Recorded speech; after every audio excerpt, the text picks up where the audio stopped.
যারা হরমোন নেয় অর্থাৎ লং টাইম পিল খায়, এস্ট্রোজেন হরমোন নেয়, তাদের এটা হতে পারে। ওবেসিটির কারণে হতে পারে, মোটা মানুষ তাদের এটা হওয়ার সম্ভাবনা বেশি। পিত্তথলির সমস্যা যেটা আমরা বা কোলিসিস্টাইটিস যেটা মেডিকেলের ভাষায় বলা হয়, এই সম্পর্কে একটু স্যার আপনার কাছ থেকে জানতে চাইবো যে আসলে এই সমস্যাটুকু কেন হয়? হ্যাঁ, পিত্তথলির পাথর এই সমস্যা সাধারণত দুইটা, একটা হলো যে আপনার কোলেস্ট্রল স্টোনস আর একটা হচ্ছে বাইল স্টোনস। বাইল স্টোনস আবার দুই রকম, একটা ব্ল্যাক স্টোন আর একটা হলো ব্রাউন স্টোন।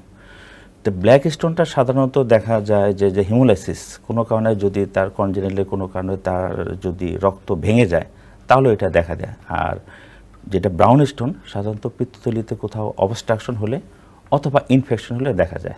এছাড়া কিছু রিস্ক ফ্যাক্টর আছে, যে মেয়েদের এটা বেশি হয়, যারা হরমোন নেয় অর্থাৎ লং টাইম পিল খায়, এস্ট্রোজেন হরমোন নেয়, তাদের এটা হতে পারে। ওবেসিটির কারণে হতে পারে, মোটা মানুষ তাদের এটা হওয়ার সম্ভাবনা বেশি। এবং দেখা যায় ডায়াবেটিস মেলাইটাস, রক্তের একটা কোলেস্ট্রলের একটা অংশ আছে যে লিপিডের, যে ট্রাইগ্লিসাইড, এই ট্রাইগ্লিসাইড বাড়লেও এটা হয়ে যেতে পারে। অনেকে বর্তমানে দেখা যায় দ্রুত ওজন কমানোর চেষ্টা করতেছে অথবা অ্যাবডোমিনাল সার্জারি করতেছে, তাদের ক্ষেত্রেও গলস্টোন হওয়ার প্রবণতা বেশি দেখা যায়, ঝুঁকিপূর্ণ থাকে।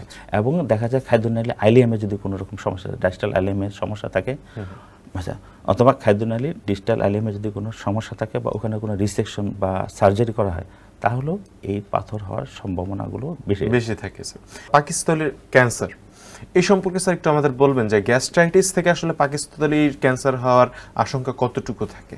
হ্যাঁ, যদিও পাকস্থলীর ক্যান্সার হওয়ার একজ্যাক্ট কারণ এখনও পর্যন্ত ওইভাবে আবিষ্কৃত হয়নি, কিছু কিছু জিনিস ধারণা করা হয়।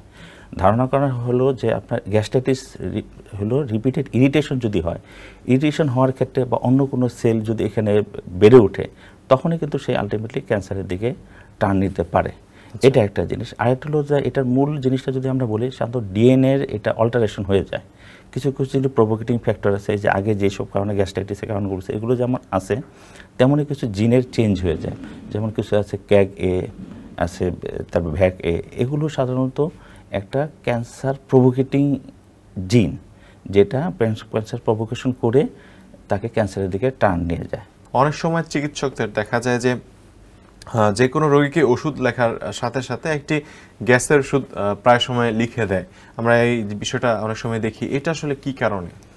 আসলে কিছু কিছু ক্ষেত্রে আমি বলছি, স্ট্রেসফুল কন্ডিশনে যদি রোগীর অন্যান্য সমস্যা থাকে, যেমন রেসপিরেটরি ফেলিউর থাকে, হার্ট ডিজিজ থাকে, যাকে লং টাইম কিছু ওষুধ খেতে হয়, ওই সমস্ত ক্ষেত্রে সাইড ইফেক্টের কারণে বা ওই সমস্ত ওষুধের ক্ষেত্রে স্টোমাকের ইরিটেশনের কারণে অ্যাসিড সেকশন বেড়ে যায়, সেই ক্ষেত্রে অনেক সময় গ্যাস্ট্রিক ওষুধগুলো দেওয়া হয়। কিন্তু যে কোনো একটা ওষুধ লিখলেই একটা গ্যাস্ট্রিক ওষুধ লিখতে হবে, ব্যাপারটা ঠিক না।